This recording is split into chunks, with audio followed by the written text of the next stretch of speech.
pozor! Ještě bez nadráze konstatovala úplně bez problémů základa, jak jsme opitovali dopředu. Teď už je to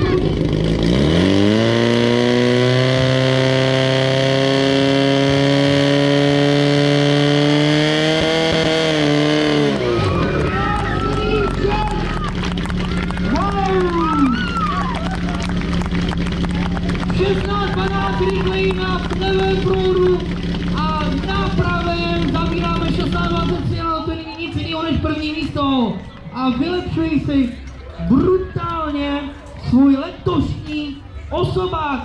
Dá se říct přesně o vteřinu, holky, doteďka jste to měli 17:23, ale teďka jste to zavřeli až 16:23, takže holky to do světíky vylepšili svůj letošní osobák o rovnou vteřinu.